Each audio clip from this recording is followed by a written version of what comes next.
Robert Cassard. Thanks for joining me today on Guitar Discoveries. Last month, I released a video about John Lennon's abilities as a guitarist and what I learned from him, and the debate about whether John was a great guitarist or a mediocre one really struck a nerve. That video, right up here, racked up more views and comments than any of my previous videos. And over 1,000 comments confirm that as a guitarist, Lennon is polarizing, right? I mean, most viewers appreciate his skill as a rhythm and occasional lead guitarist, and the vast majority love his songwriting, but about 5% are thoroughly unimpressed. I mean, some of them say, no, Paul was the real musician of the Beatles, or George was the real guitarist of the Beatles. Others say George was mediocre too. And one of my goals in these videos, sharing what I learned from John and George and Paul as individuals, is to dispel what I think of as the myth of virtuosity. This idea that technical facility and speed are the only relevant measures of a virtuoso or a truly great musician. Because I believe a virtuoso can also be the player who listens and who plays exactly the right thing at the right time without trying to shine a spotlight on themselves. It's virtuosity in the context of a group or a virtuoso ensemble player. So that's a high and rare form of musicianship. It's usually the opposite of a shredder. And by this kind of measure, both John and George are absolutely virtuosos, right? The interplay of their two guitars is perfectly orchestrated to complement each song and each other. I mean, how about "And I Love Her"?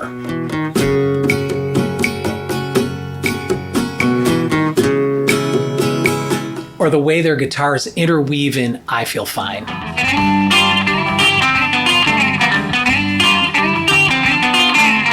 So John leans toward rhythm and chords, while George leans toward lead and melodic lines. And somehow, neither gets in the way of each other or the vocals. That innate ability to play and support a collective sound without getting in the way is a huge part of the Beatles' magic. All right, so today we're going to force the spotlight onto the quiet Beatle, the spiritual, thoughtful, contemplative Beatle, the youngest Beatle. The one who was often treated like a little brother and an inferior songwriter. Of course, I'm talking about the one and only George Harrison. So stick around to find out the 3 most important lessons I learned from George.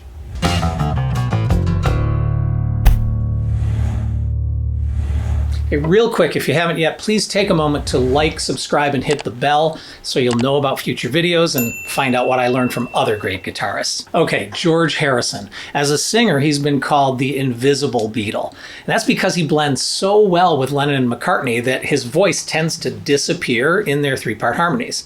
Now, as a guitarist, it is a little easier to pick George out of the mix. You just listen for single note riffs and runs. Most of the time they were played by George. Good example is "Nowhere Man."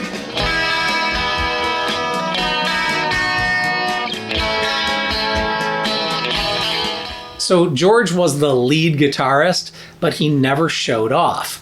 And that musical humility reflected his personality.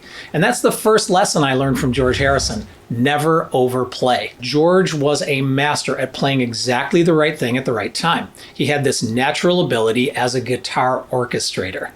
Now, if you're wondering what that is, check out my other videos about guitarchestration. This one's a good start. So George would interweave his subtle lead parts with John's more aggressive rhythm parts and Paul's melodic bass lines, and they all fit together perfectly. So even when they're really rocking, everything adds synergistically to the whole sound, like Paperback writer. So the Beatles evolved quickly, and George kept refining his skills, but he always stayed subtle. It did get easier and easier to pick out his parts because of his sonic innovations, right? And that's lesson number 2 from George: innovate and find new sounds. In that way, George Harrison is one of the most influential guitarists of all time. We can go all the way back to '64 when George globally popularized the luscious and compressed jangle of a 12-string electric guitar. He played a Rickenbacker 360-12. You can hear it on "You Can't Do That" and all through "A Hard Day's Night," and then continuing on through the Help LP. Now, it's really front and center on George's original song, "If I Needed Someone."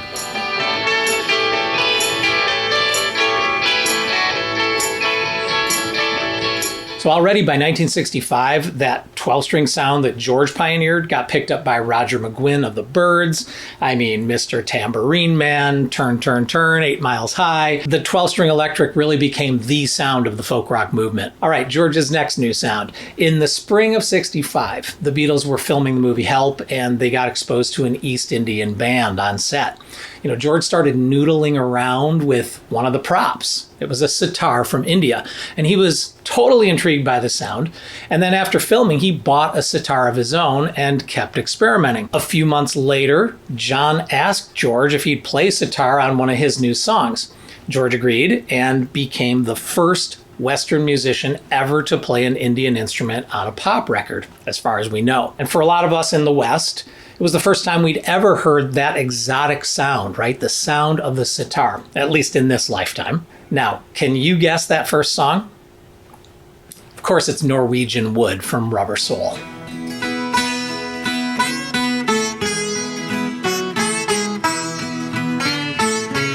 Okay, after Norwegian Wood, George played sitar with a group of Indian musicians on his original song, Love You Too, from Revolver.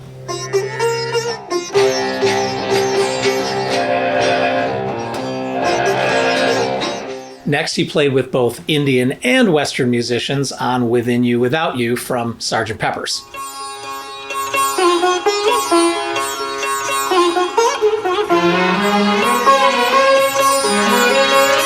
George played at least 2 other Indian instruments on Beatles songs. There's harmonium on We Can Work It Out.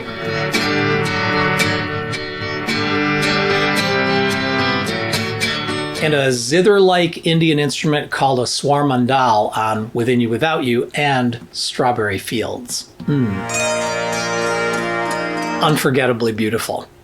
So, thanks to George's influence and his mentorship by sitar master Ravi Shankar, the sitar just started showing up in all kinds of popular songs, right? I mean, the Yardbirds' Heart Full of Soul, Rolling Stones' Paint It Black, Scott McKenzie's San Francisco. Iconic, right? Okay, then in 1967, the Dan Electro Company introduced an electric sitar played like a standard guitar. And then the explosion couldn't be stopped. You had the Mamas and the Papas, the Animals, the Moody Blues, big hits like the Box Tops' Cry Like a Baby or the Lemon Pipers' Green Tambourine. I mean, even Elvis recorded songs with electric sitar. Okay, so far we're talking about Indian instruments, but George's love of Indian musical structures also got infused into his songs from that era. I mean, most of the melodies are rising and falling over drone notes. Those are known as pedal tones in Western music. So in Indian music, you've got a single note anchoring the song, usually played on a droning stringed instrument called a tambura. And then the melody moves around while the drone always stays put. So the droning note is C in the Western scale. Each day just goes so fast, I turn around, it's past. You don't get time to hang a sign on me.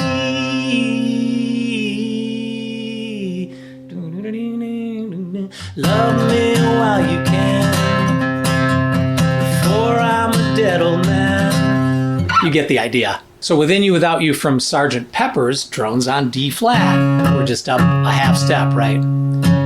We were talking about the space between us all and the people who hide themselves behind a wall of illusion, never glimpse the truth, then it's far too late when they pass away. I love that stuff, you know? All right, the same thing happens melodically on most of Blue Jay Way and The Inner Light. Now, if you saw my video on what I learned from Lennon, you're going to notice how this is the inverse of how John constructed a lot of his songs. John would use a lot of single note melodies with chords that move and shift underneath. So you can check it out here to see what I mean. Interesting, because there are some exceptions from John's songbook that follow the more Indian model of drone notes with a moving melody. So for example, Ticket to Ride drones on A for most of the verse. I think I'm gonna be sad, I think it's today, yeah.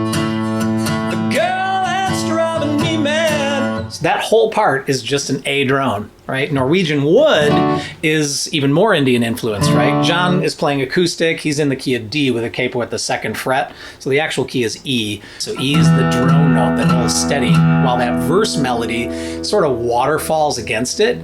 So I once had a girl, or should I say she once had me. So I was still young while the Beatles were together, and I didn't play guitar yet. But I am so thankful to George for expanding my sonic and harmonic palette at a really young age, right? He made Indian instruments and scales and rhythms all sound normal to me. And his exotic contributions really made the Beatles' music way more worldly and psychedelic, and he opened the door to Eastern culture and mysticism too. Okay, there's a third sonic innovation from George, high capoed guitars. Now, he's not the only guy to do this, but he did it so effectively. Here Comes the Sun has a capo way up at the 7th fret. So I did a deep dive on this song in my first Blow Up the Song video, where I play pieces of original master tapes to explore what we can learn, right? So here's an excerpt from that video. So Here Comes the Sun is built on a foundation of 3 brilliant guitar riffs. And if you want to learn it on guitar, it kind of helps to realize there are really only 3 sections you need to learn. So there's the verse riff.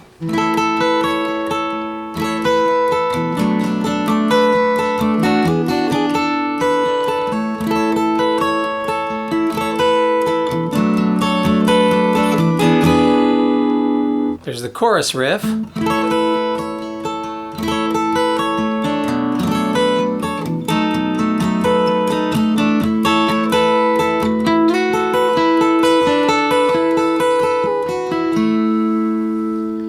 And there's the Sun, Sun, Sun bridge riff.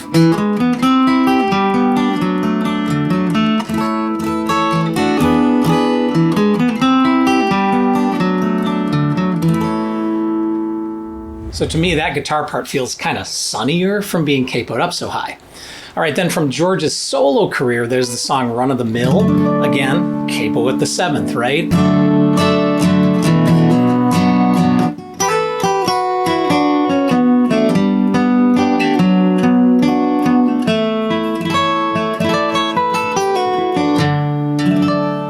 All right, last but not least, George Harrison lesson number 3 is to seek out and develop your own style. So despite all that new sonic territory that George had explored, you know, the 12-string, the sitar, the harmonium, the swarmandal, and the high capoed guitars, it really wasn't until after the Beatles split up that George really blossomed and developed one utterly unique musical signature. Now, I was just starting to play guitar when George's 3-record set, All Things Must Pass, came out, and I had to learn the strummed acoustic part from My Sweet Lord.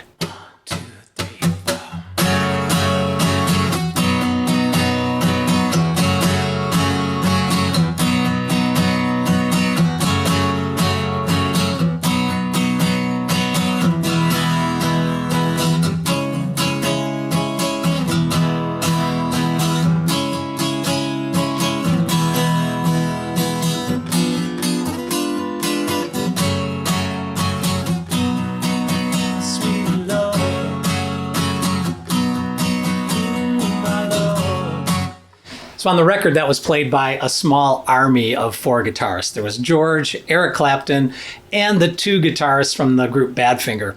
So that thick acoustic sound felt new, right? But what stood out even more was the sound of George's melodic multi-part slide guitar. I mean, you know this sound, right? Think of this slide melody, and then how it leads into this achingly beautiful diminished chord transition. It's 2 slide parts in harmony. So I remember exactly where I was when I heard that the first time. It was one of the saddest, most beautiful sounds I'd ever heard. Okay, now why do George's slide parts sound different from other guitarists? I think it's because we're used to hearing slide in the context of blues and blues rock, And those are almost always played in an open tuning, like open E or open G. And so you can play lead and chords with the slide. But George played slide in standard tuning, and that led him to play more individual notes, not chords. And he usually played each part primarily on one string. So he'd come up with a slide melody, record it, and then layer on a second slide part in harmony. Like, think of Give Me Love, Give Me Peace on Earth.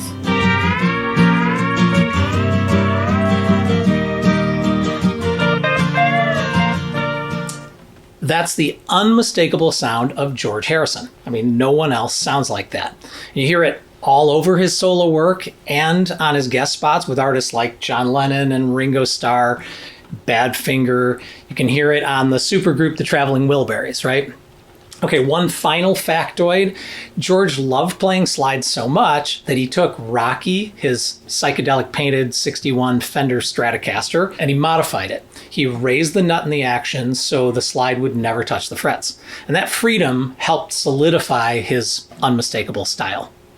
You know, I was thinking, while we're learning guitar, we're all imitators, and we tend to emulate the sounds of our heroes. And George did that too for the first 6 or 7 years of playing in bands. But in the mid-60s, somehow he broke free of imitating. And that's a key reason why the Beatles' sound evolved so quickly and why their music and George's solo music are still relevant. All right, those are 3 vital things I learned from George Harrison. Number 1, to be humble and not overplay. Number 2, to innovate and find new sounds. And number 3, ultimately, to seek out and develop your own style. Each of us should try to emphasize the musical traits that make us different from everyone else, not the same. So thank you, George. You know, a lot of viewers don't realize this channel is just a sideline for me, so be patient. Now that we've touched on John and George, I'll try to get to what I learned from Paul as soon as possible. Please make sure you're subscribed so you won't miss that. And to see a whole lot more right now, you can go to guitardiscoveries.com. You're going to find over 200 videos that are full of inspiration and insights, or you could just watch this.